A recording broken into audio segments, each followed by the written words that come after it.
Mom, we need to have a serious talk about what you did at the hospital today. I can't believe you would do something so hurtful and disrespectful to me and my wife. What are you talking about, son? Don't pretend like you don't remember. You were yelling at my wife in front of everyone. You were accusing her of being a terrible driver and saying that she was the reason why I ended up like this. You blamed her for causing me to be paralyzed. That's because she's the one who is responsible for this tragedy. She was the one who was behind the wheel when you got into that horrible accident, and this awful thing happened to you. Now my baby boy can't walk anymore. But that's not the truth, Mom. How many times do I have to explain this to you? We were stopped at a red light, obeying the traffic rules, and we were hit from behind by a guy in a truck who had fallen asleep at the wheel. It's not my wife's fault at all. Even if she had seen the truck coming towards us, there was nothing she could have done. We couldn't have moved out of the way because there were other cars stopped in front of us too. But if this terrible accident hadn't happened, you'd still be able to walk and run and dance. I'm your mother. I have to find someone to blame for this. Did you really just say that I would still be a normal person if this hadn't happened? Are you implying that I'm not a normal person anymore because I'm in a wheelchair? Listen, Mom, I don't care what you think your justification for being angry is. It's not my wife's fault, and I don't ever want to hear you say such cruel things to her again. She was injured in this accident too, you know. She has a broken arm and a concussion. So what? I don't care about what happens to some other woman's child. I'm only concerned for you. You can't blame me for being upset about your situation. You don't care about what happens to some other woman's child. You realize that she is my wife, right? She is the love of my life and the mother of our future children. She is part of our family. And this isn't the end of the world for me. I'll be in a wheelchair, but I'll still be able to work and live a normal life. So I don't need any more unnecessary worry from you. So this is how you treat me for caring about my son. Fine. If that's what you want, then I'll leave you alone.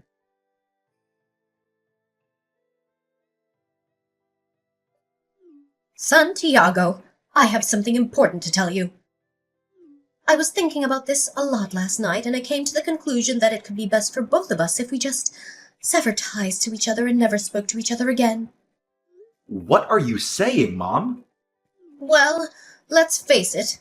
Now that you're paralyzed, you can't really take care of yourself anymore, can you? You need someone to help you with everything, from getting dressed to going to the bathroom.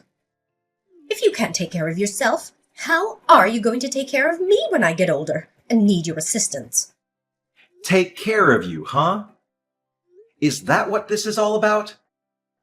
You're saying that since I can't look after you when you get old and frail, you want nothing to do with me anymore? Well, not just that. But even now I don't have the time or the energy to take care of you in your condition. I'm too old to be looking after anyone anymore. I have my own problems and needs. I know you've been helping me out with some bills since I don't work, but don't worry about me. I'll just live off the inheritance I got from your father when he passed away. And having one less family member to worry about will make things a lot easier for me. Just consider me not taking care of you in your current state as payment for raising you when you were a child. You're okay with all this, right? You must be out of your mind. How can you say such things to your own son after he gets into a major car accident that changes his life forever? I can't believe what I'm hearing from you. But you see where I'm coming from, don't you? I worked so hard to raise you all by myself.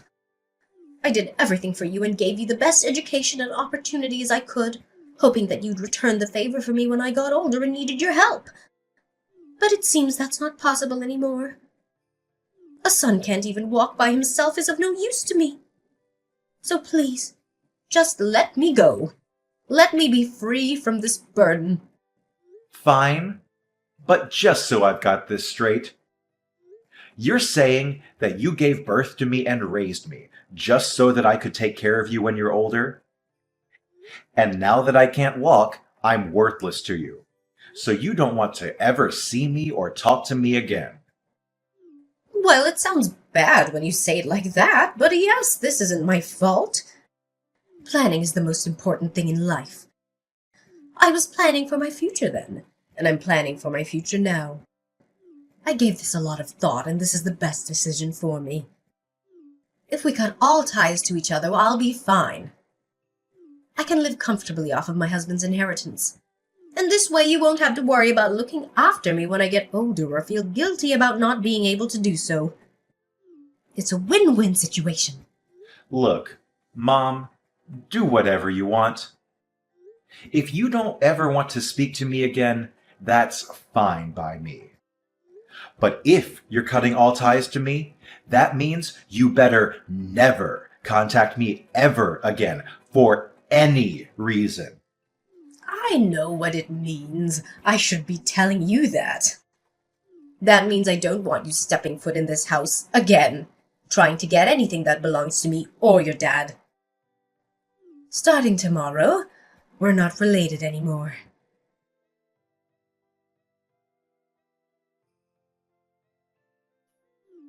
Santiago, you snuck into my house today, didn't you?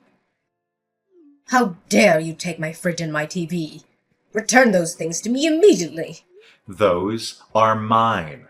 I paid for them myself with my own money when I was living there. I'm sorry for leaving them there when I moved out.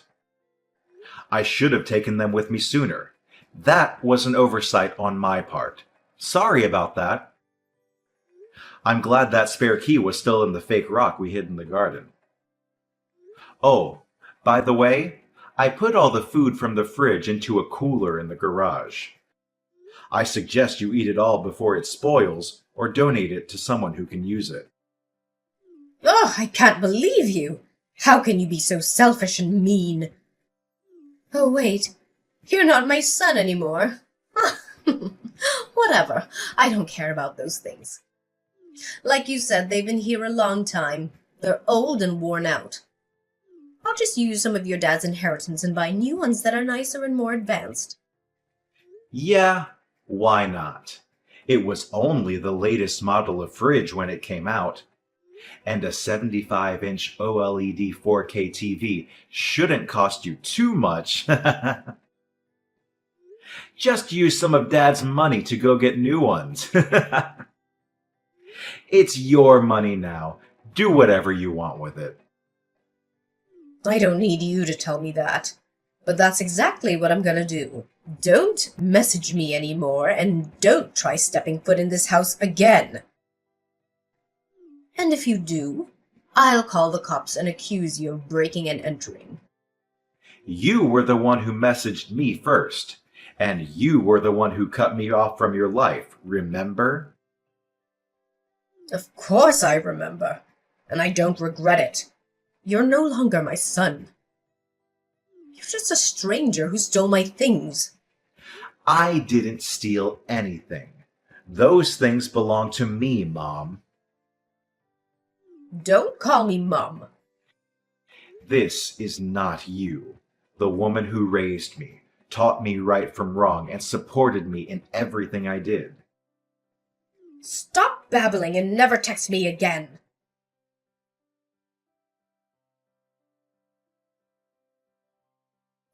Santiago. What do you want now? You keep messaging me even though you said you never wanted us to speak again. You said you hated me and wished I was never born. I just have one last thing I want to say to you. One final message before I block you and delete your number. What? What could you possibly have to say to me after all the hurtful things you said? I threw out everything that was in your old room, and I mean everything. All your clothes, all your photos, all your memories. What? What do you mean you threw out everything? Why would you do that? That was my stuff. Huh, well, don't blame me. Why would I want a total stranger's things in my house? Remember, we're strangers now. You're not my son anymore. Yesterday was garbage day, so I put everything out to the curb. I watched them all get put into the back of the garbage truck, too. It felt so good to get rid of all that junk. You didn't throw out all the hockey and baseball cards that were in the cardboard box, did you? If it was in your room, then yes, I did. Oh no, don't tell me I threw out something you really wanted, did I? I'm sorry, but it was all taken to the dump yesterday, so there's no way to get it back now. You did a really stupid thing, Mom. Huh? Are you saying you threw out everything Dad left to you in his will? Everything he wanted you to have after he passed away? The things Dad left to me? What are you talking about? Dad's collection. I can't believe you did that. A lot of those cards are worth between $500 to $2,000 apiece. Some of them are even more rare and valuable than that. Dad had so many amazing cards. The value of cards varies year by year, but I'm sure you'd have gotten at least $100,000 if you'd have sold them all. Huh? What are you talking about? You're kidding, right? Sports cards are just a kid's game, aren't they? They're just pieces of cardboard with pictures of people on them. They're not worth anything. Trading cards aren't a game. They're a hobby and an investment. Rookie cards of popular or famous players can be worth big bucks, especially if they're in mint condition and have a high grade from a reputable company like PSA or Beckett. Why did you think Dad was collecting them and holding on to them in the first place? He knew they would increase in value over time. You know I don't like sports. If it involves sports or stupid cards, I never listened to a word he said. He was always talking about his stupid collection and how much he loved it, and how proud he was of it, and how he wanted to share it with me someday. But I didn't care. I didn't want anything to do with him or his stupid hobby. Ha ha! Santiago, I'm still waiting for you to say gotcha. You weren't kidding, were you? Those things are worth money? Wait a minute. If they were worth money, how come you didn't take them with you? Oh, I couldn't take those with me. He left those to you. He was specific about that in his will. He said those cards were for his beloved wife Josephine, who always supported him and loved him unconditionally. Those cards were his way of saying thank you and showing his appreciation for everything she did for him. Uh-huh. You know, Dad was a collector. He collected everything. A lot of the stuff he collected just gets more valuable the older it gets. That's why he didn't sell anything before he died. He left you the things that would be worth the most in the future. You know, he gave me a few of the bigger, heavier antiques for me and my wife's new house. But he left all the small stuff for you because it would be easier to store, move around, or just sell. I know that, but I didn't know trading cards were worth anything. They're just small pieces of cardboard. Obviously, you didn't know Dad told you before he died that if you ever needed money, you could sell his collections. I assumed if the time came that you ever needed to sell things, I'd come and help you with it. But then, you decided to never speak to me again because of my accident. I had no idea. Well, I never thought you'd throw that stuff out. You knew those cards were part of Dad's collections? It's kind of funny. You threw me away, and then you threw those cards away. Ha ha ha! They were in your own room. I thought they were yours. Mom, I moved out long ago. I live with my wife. I have everything of mine here. I have everything Dad left me in his will, too. I came back the other day to get the only things of mine that were still in that house, the fridge and the TV. Everything else in there is yours. Santiago, please. You've got to go to the dump and try to get those cards back for me. Huh? No way. I'm in a wheelchair. I can't go there and do that.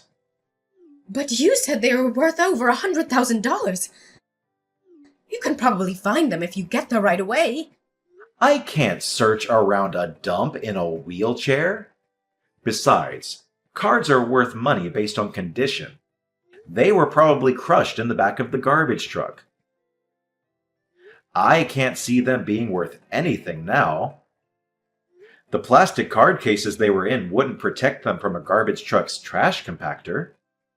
Stop making excuses and try. At least a few of them must have survived. Wait, I've got it. If you can get those cards back for me, I'll let you be my son again. Then I'll be able to help support you again. I don't need you to support me. I'm a grown man. What are you talking about? You're in a wheelchair.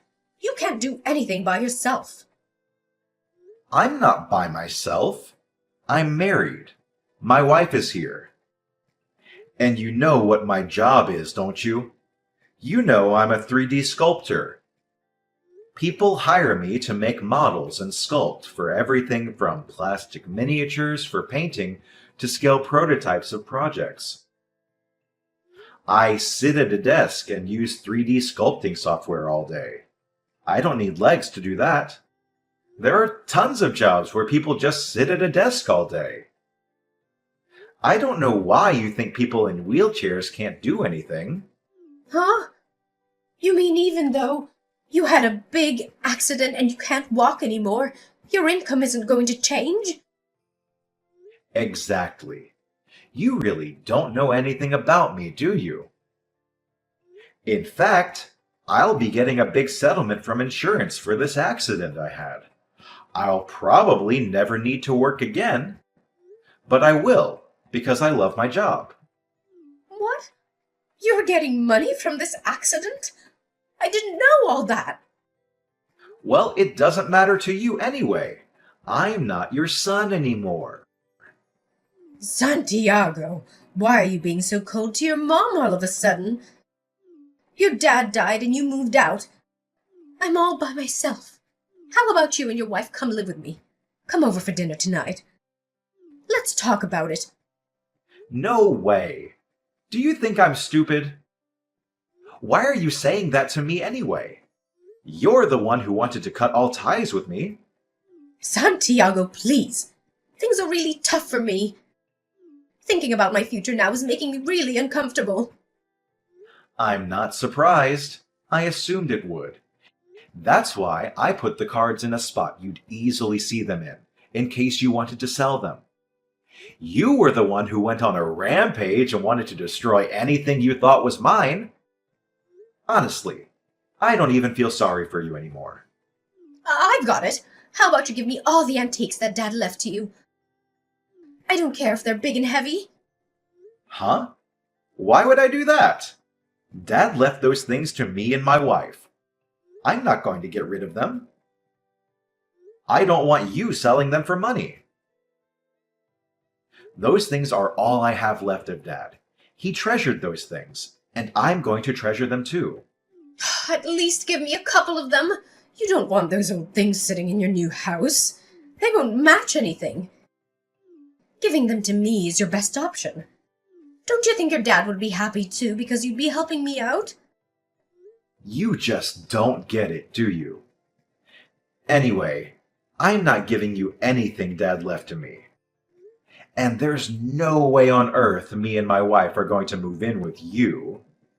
From now on, I'm not even going to reply to any of your messages. You're so insensitive. I can't stand talking to you anymore. I've got money left in the bank. I don't need you or those antiques Dad left you. Yeah, about that. Mom, you're relying too much on that money Dad left you. I think you need to get a job. What do you have left in the bank? How much is it? Like $100,000? Yeah, so what? That's more than enough. How many people do you know with 100 grand in their bank account? I'm rich. Do you think you can live off that for the rest of your life? Huh? It's 100 grand. Yeah, and how much do you spend now in a year? 20,000? Just do some simple math and you'll see that it's only going to last you about 5 years. When Dad was alive and working, your standard of living was a little high. That's why he could afford to buy all those antiques and things. But that's impossible for you now. What are you saying? Are you saying I'm going to have to cut back on my spending even more than I am now? I can't do that. I've got 100 grand in the bank. There are so many things that I want to buy. But Mom, planning is the most important thing in life, remember? I know you can do it, Mom. Oh, and by the way, don't even think about coming to live with us. We don't let strangers into our house. Santiago, wait. I'm not a stranger. We're family. Let's talk about this. Santiago! Mom, I'm paralyzed, remember? Having one less family member to worry about will make things a lot easier for me. You've got the rest of Dad's inheritance to do whatever you want with, and I've got a wife who loves me and will help take care of me. It's a win-win, isn't it?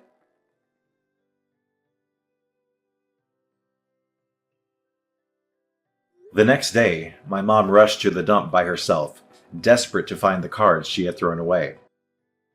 She didn't bother to ask permission from the dump workers, so she snuck in and started digging through the piles of trash.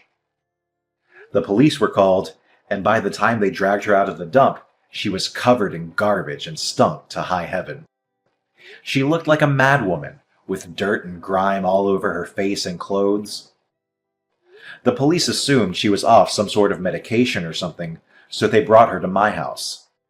But I explained to them that we had cut all ties to each other and that I wouldn't be taking responsibility for her. I told them she had thrown away a valuable collection that belonged to my late father, and that she had no right to do so. The police had no choice but to take her back to her house. It was clear they didn't want her sneaking up their lockup area, even for one night. They warned me to stay away from her, as she seemed unstable and dangerous. A few days after that, my wife and I returned home from a trip to find quite a surprise when we opened their door. It looked as if a tornado had gone through the inside of our house. We had been broken into, but I knew that it was my mom who had done it. She had smashed the windows and kicked down the door, looking for anything of value that my dad had left me. I swear, my mom doesn't listen to anything anyone tells her, because I told her that Dad left all the small things to her. Nothing of mine was taken, because all the antiques I got from Dad were way too big for my mom to move by herself. But she had made a mess of everything, throwing things around and breaking them. She had also left a note on the kitchen table, saying that she hated me and that I was a selfish and ungrateful son. She said she hoped I would rot in hell for what I did to her. But my mom had tested my patience to its limit, and I decided to call the police on her for breaking into my house. When the police came and picked her up for the second time within a week, they explained how serious the consequences for breaking and entering could be if I proceeded to press charges. My mom realized that I was serious and that she needed to back off, and she begged me not to send her to jail. She said she was sorry and that she loved me and that she just wanted the cards back. But I didn't believe her. I knew she only cared about the money. I decided not to press charges, but I also decided not to ever speak to her again.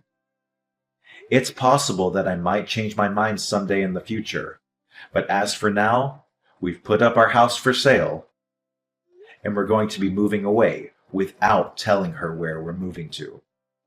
I'm changing my cell phone number too. That way, I won't have to worry about her contacting me ever again and harassing me every few days.